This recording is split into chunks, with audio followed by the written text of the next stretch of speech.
Moses and Miriam. There was once this powerful king of Egypt called Herod, who ruled over a land so wick wi' Israelites that Egyptians thought they might soon be outnumbered. This fair-moithered Herod, 'cause he thought that someday he might get overthrown and an Israelite'd pinch his crown. Course, he'd nobody to blame but his sen for getting in such a pickle.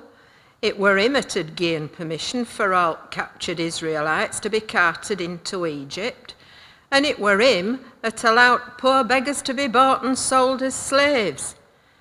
By, he were a cruel beggar, so it served him right when it backfired on him. Turns out, yon Israelites did a lot of bagatting whenever they got time off for laking. Begatting girl bairns were right enough. That didn't bother Herod. It were all that begatting of boy bairns that mithered him. Well, it would, wouldn't it? 'Cause lads'll be lads, and they'd be churning bairns out at every opportunity given half a chance. In a fit of temper, Herod ordered his soldiers to search out all boy bairns and chuck 'em into River Nile to drown. But girl bairns could be left alone. Can't I imagine commotion that must have caused? Heartbroken mothers and fathers helpless, unable to do aught about it. I bet folk were screaming and roaring all over the place.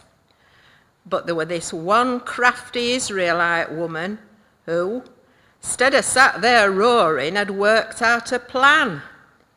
Determined to save her bairn, who she'd had hid in house for about 3 months, she wove a basket out of reeds, covered it with pitch to make it watertight, then sneaked down to the river carrying both basket and bairn.